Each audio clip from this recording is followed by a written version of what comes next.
Billings.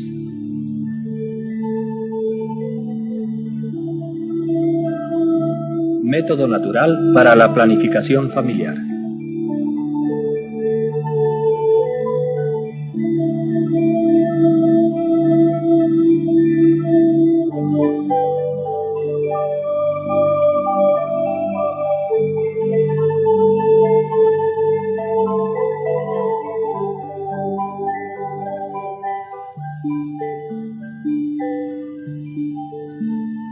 En nuestro planeta, todo tipo de vida depende de dos cosas: calor y agua. La presencia del calor es esencial para que se desarrolle la vida, pero por sí sola no basta. Sin agua, sin humedad, la superficie de la Tierra se vería más árida que el desierto.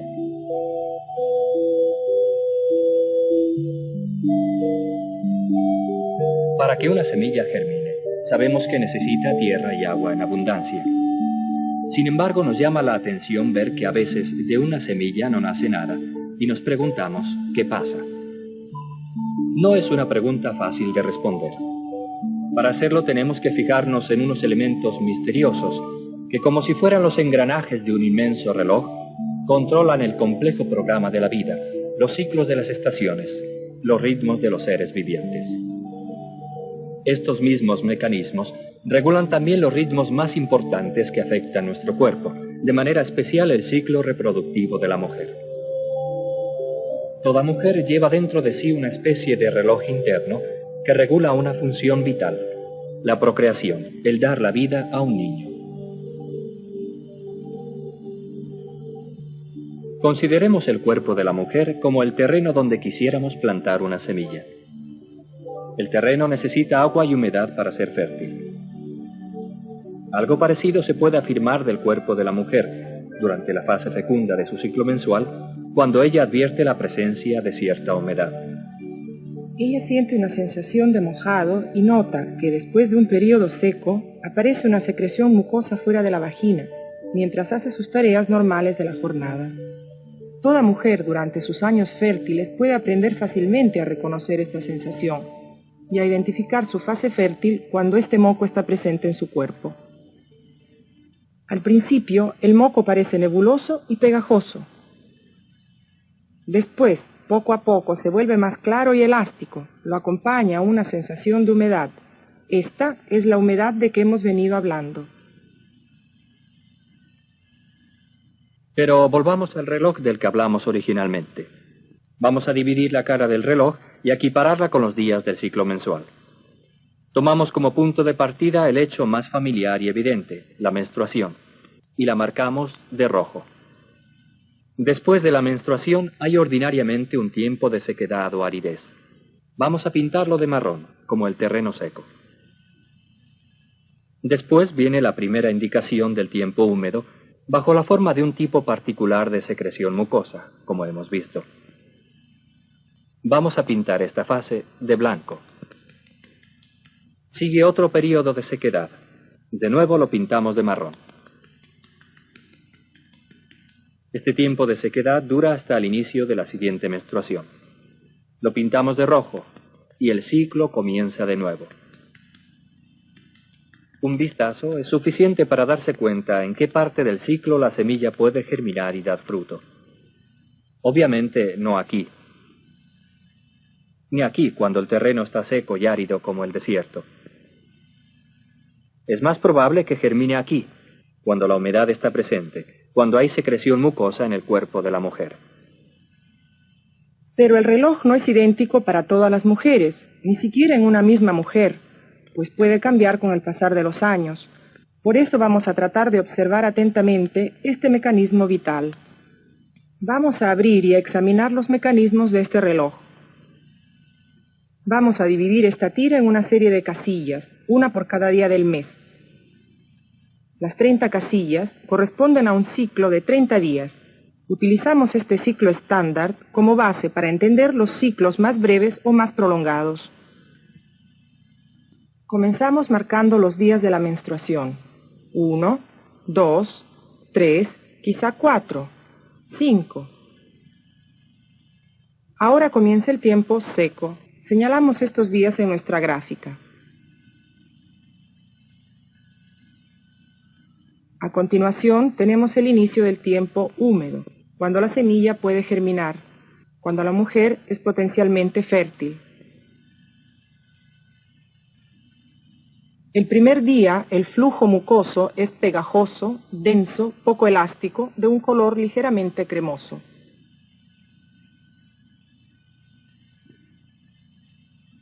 No es necesario hacer contacto con la zona vaginal para percibir esta diferencia.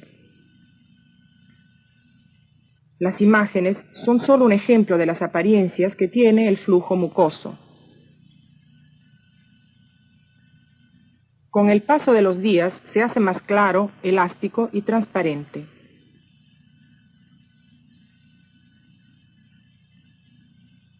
Lo acompaña una sensación de humedad y lubricación.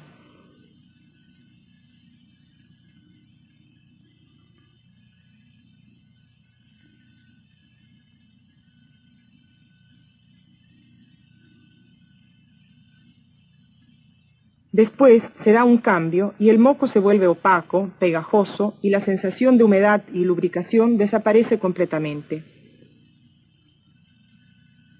Esto indica que el último día en que el flujo mucoso era claro, resbaladizo y lubricante era el día cúspide. Lo señalamos de modo especial para distinguirlo de los demás, porque este es un día importante en el reloj que regula la vida de la mujer. Es el día en que ella posee su máximo grado de fecundidad y cuando tiene la mayor posibilidad de quedar encinta. Recuerda, la mujer puede identificar el día cúspide solo el día siguiente, es decir, cuando el flujo mucoso ha cambiado de aspecto o pudiera haber desaparecido completamente.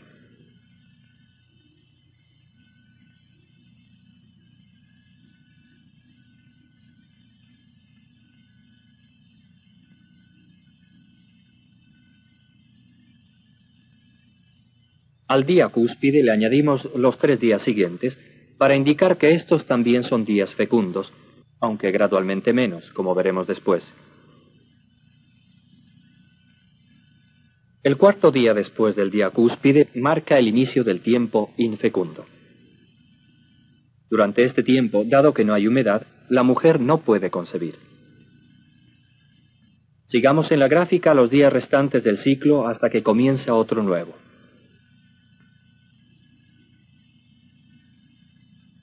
El espacio de tiempo entre el día cúspide y el inicio de la menstruación es relativamente constante, alrededor de 2 semanas.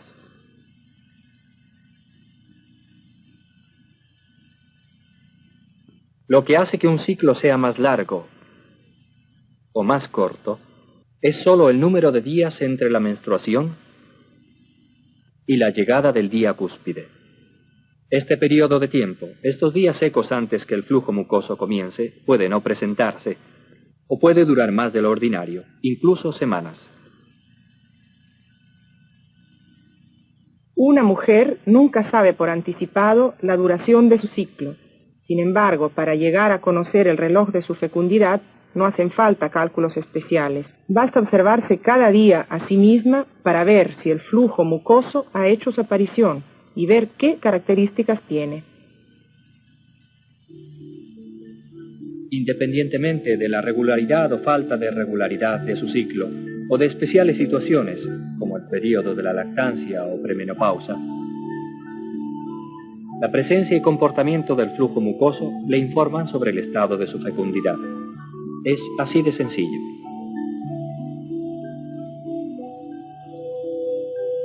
Este es el reloj que marca la fecundidad de la mujer. Una vez que lo ha entendido, se va a dar cuenta de lo seguro y preciso que es. Aprovéchelo bien.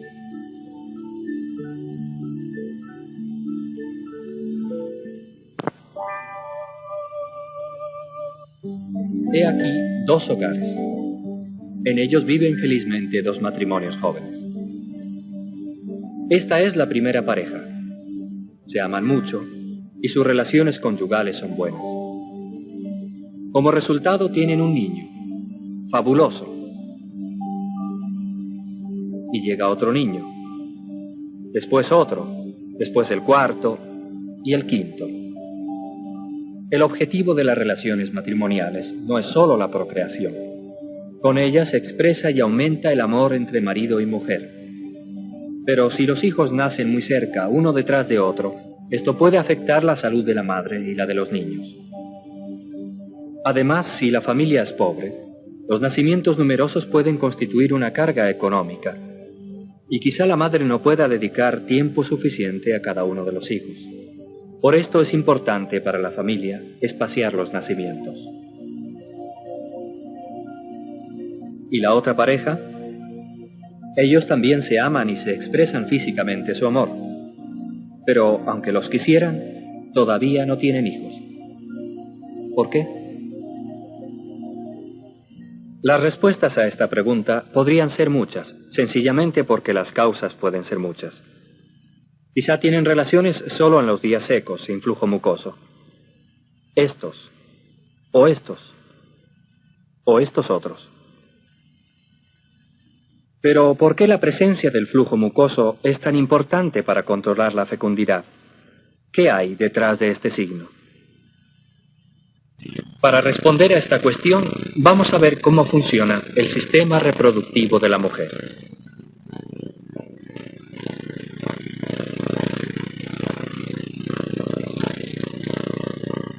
Estos son los ovarios, los órganos que producen el óvulo o huevo, que puede ser fecundado por el semen masculino. Esta es la vagina, el cérvix o cuello del útero y el útero. Dentro del útero hay una membrana mucosa que cubre la pared, el endometrio. Este revestimiento se forma al inicio de cada nuevo ciclo para proporcionar una especie de lecho en el que puede venir a posarse el óvulo fecundado y ahí desarrollarse y crecer. Pero si el huevo no es fertilizado, al final del ciclo este lecho va a ser expulsado y va a desaparecer con la menstruación, dejando espacio para un nuevo lecho. Estos canales son conocidos como las trompas de Falopio o simplemente trompas y llevan a los ovarios. En el ovario, el óvulo crece rodeado de una corona de células. Esta tiene el nombre de folículo. El cerebro ordena al folículo comenzar el proceso de maduración. En el momento culminante de este proceso, el folículo se abre y deja salir el óvulo. Es la ovulación. Bajo impulsos del cerebro, el cuello del útero comienza a producir el flujo mucoso. Esto provoca la sensación de humedad.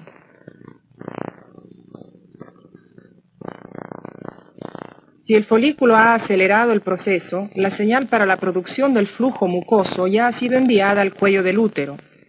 Entonces se eliminará el periodo seco que siga la menstruación. Esto explica por qué algunos ciclos son cortos.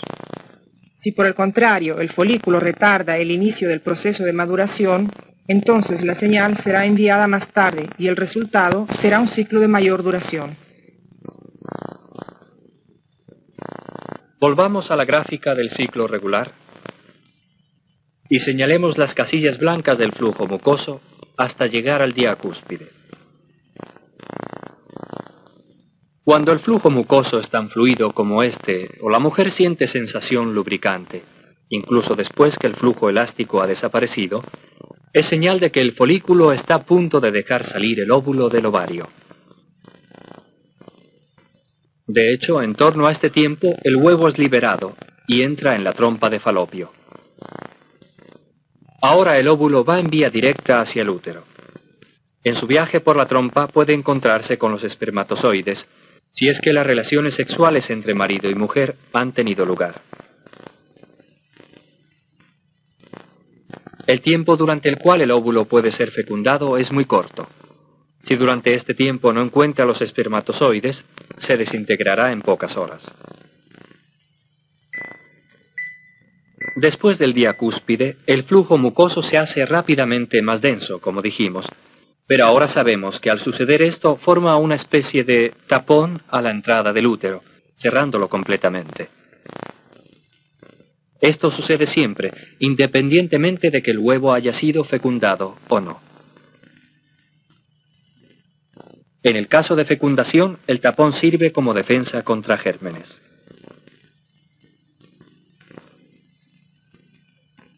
Por eso dijimos que durante todo este periodo de color marrón, la mujer no puede ser fecundada, porque el huevo ya se ha desintegrado y este tapón impide a los espermatozoides la entrada al útero.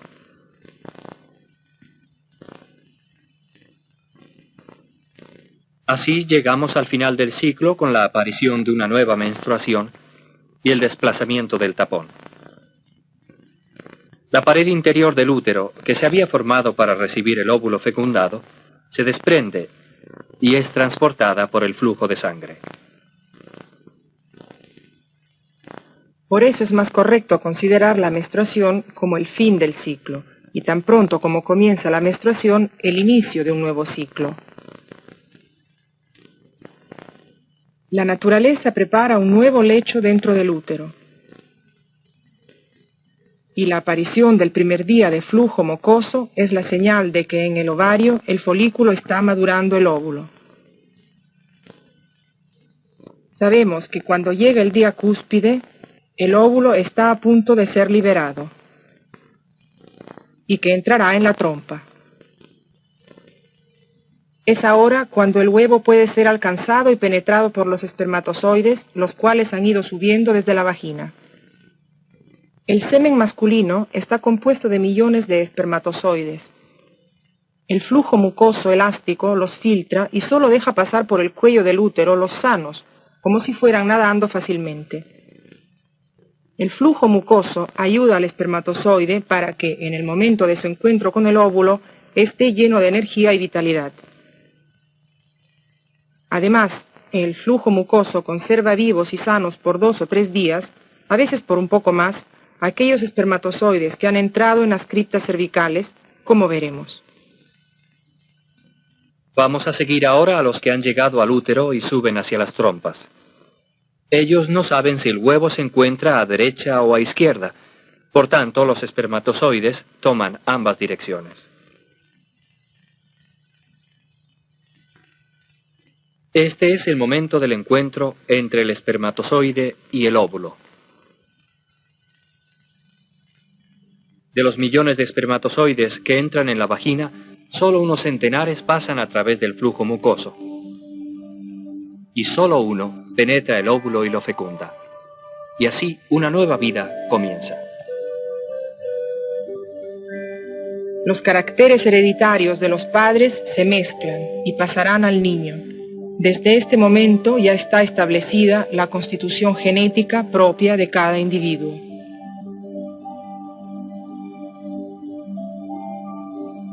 Mientras tanto, en el cuello del útero se va formando el tapón de defensa. El óvulo fecundado baja ahora por la trompa, pero no para desintegrarse, sino para implantarse en las paredes del útero, en el lecho que ha sido preparado para recibirlo.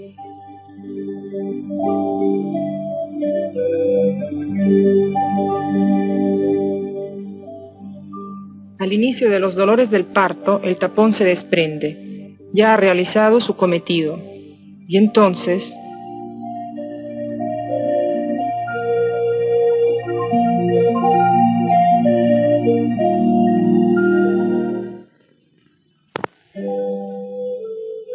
consideremos el papel insustituible que tiene el flujo mucoso en todo este proceso. Cuando aparece denso y pegajoso, este grabado aumentado muestra que se trata de una intrincada y densa red que opone una barrera casi impenetrable, incluso para los minúsculos espermatozoides. Al acercarse la ovulación, aumenta la proporción de agua, y la malla comienza a abrirse para dar paso al espermatozoide.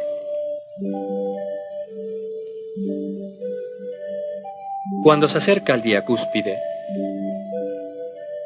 el flujo mucoso forma canales que permiten el paso del esperma. Algunos permanecen por algún tiempo en el cervix, esperando el momento apropiado para subir y fecundar el óvulo. Los espermatozoides resguardados en las criptas cervicales están todavía vivos, pues el flujo mucoso los alimenta. Algunos ciertamente alcanzarán el extremo de la trompa en el momento justo, cuando el óvulo se halla allí preparado para ser fecundado. Esto explica por qué en la presencia del flujo mucoso, que ayuda a mantener vivo el espermatozoide, una unión física o el simple contacto genital entre marido y mujer, incluso unos días antes de la liberación del óvulo, puede concluir en una concepción. Esto confirma la importancia del flujo mucoso como señal que informa a la mujer de su fecundidad potencial. ¿Por qué 3 días marcados como potencialmente fecundos después del día cúspide? Porque la ovulación ordinariamente tiene lugar un día después, o a veces, incluso 2 días después del día cúspide del flujo mucoso. El óvulo liberado vive alrededor de un día. Después de la ovulación, el flujo mucoso se vuelve denso y comienza a formar el tapón.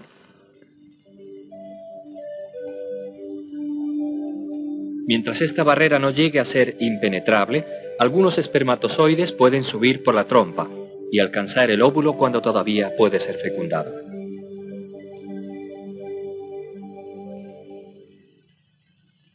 Hay otra cosa que tenemos que considerar: el mecanismo cerebral, que controla gran parte del funcionamiento de nuestro reloj.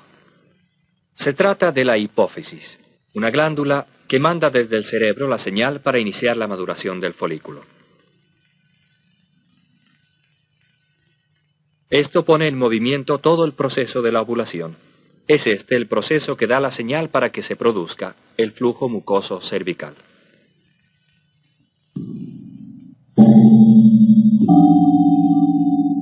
Puede suceder que si una mujer está cansada o afectada por la tensión del trabajo, o por ansiedad, o por problemas familiares, el cerebro no envíe la señal a los ovarios, como si la naturaleza se diera cuenta de que no es este el momento apropiado para añadirle la responsabilidad de otro hijo. En tales circunstancias, el ciclo de la mujer puede ser más largo o irregular.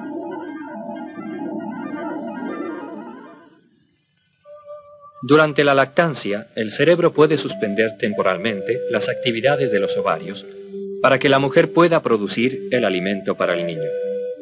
La lactancia es un modo natural e ideal de alimentar al niño. Favorece su desarrollo biológico y emocional, previene las infecciones, pues toda la protección de la madre se transmite al bebé a través de la leche materna.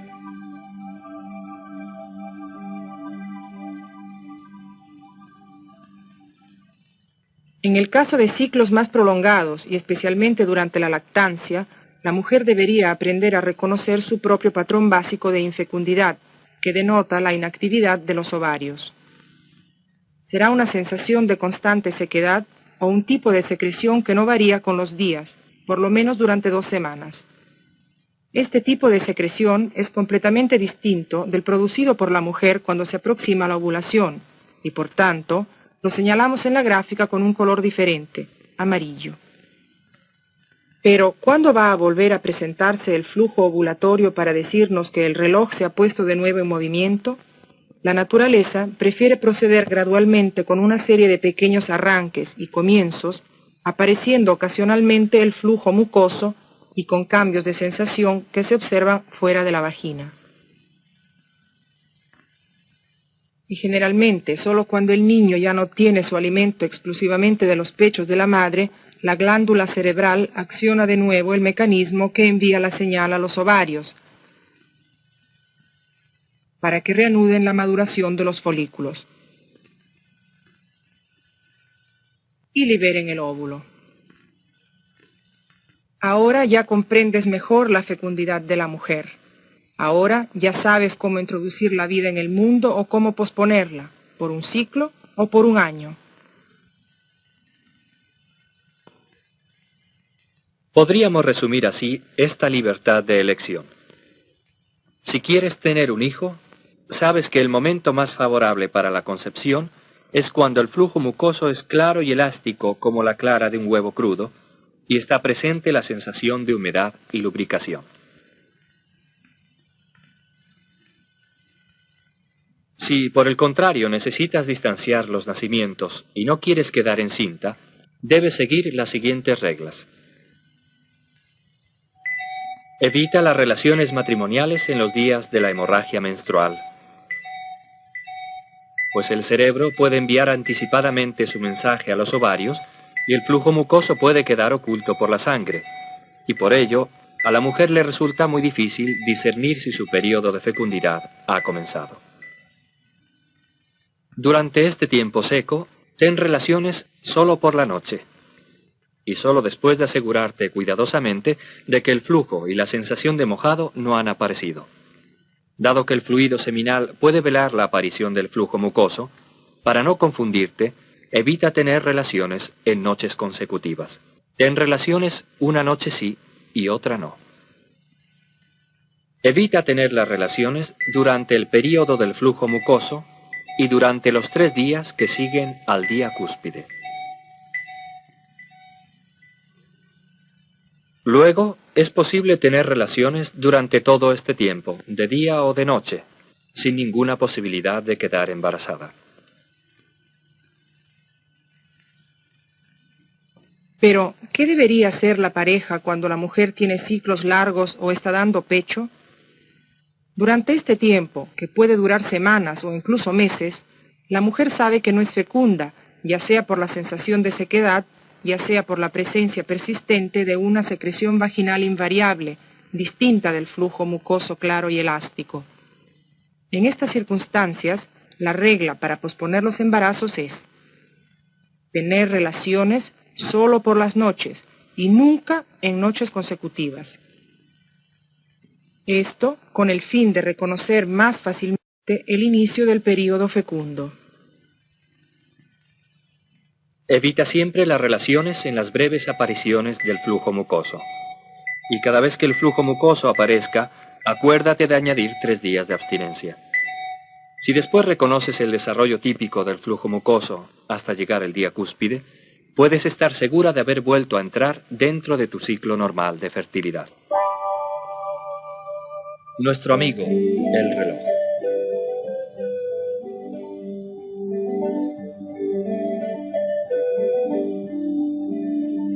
Estudios sobre el método Billings, realizados a escala mundial, han demostrado que si se siguen cuidadosamente estas reglas para evitar los embarazos, tal como nosotros las hemos explicado, se darán muy pocos embarazos.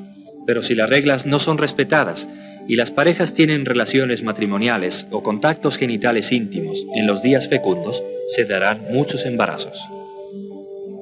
Usted puede seguir este método sencillo llevando su propia hoja de control con esta gráfica de estampillas multicolores y de fotografías del flujo mucoso.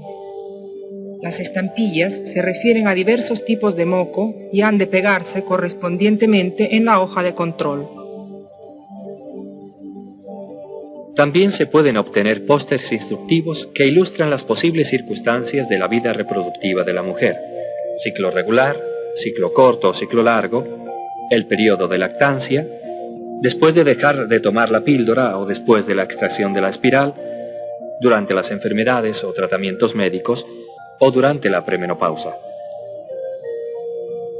En resumen, el método Billings de la ovulación puede ser muy eficaz si se siguen cuidadosamente las reglas. Se trata de un método natural. No perturba los ciclos naturales de tu cuerpo ni tu salud. No tiene efectos físicos colaterales, pues no implica el uso de sustancias químicas, medicinas o de otros instrumentos. Personas sin especial preparación médica pueden enseñarlo. No es costoso usarlo. A la mujer le ayuda a conocer cómo funciona su propio cuerpo. Facilita y puede robustecer la comunicación entre esposo y esposa. Ambos esposos comparten la responsabilidad de los hijos que quieren tener. Moral y religiosamente es perfectamente lícito. Por otra parte, si se quiere limitar o distanciar eficazmente los embarazos, es necesario un firme compromiso por parte de ambos cónyuges. Ciertamente, la motivación y el autocontrol son necesarios para aceptar la abstinencia durante las fases que la pareja puede considerar como potencialmente fecundas, si quieren evitar un embarazo. Ciertamente, se trata de un método para un esposo y una esposa que consideran su fecundidad como un don, que hay que saber apreciar y proteger, y que toman los días de su abstinencia conyugal como una expresión de amor y de madurez humana.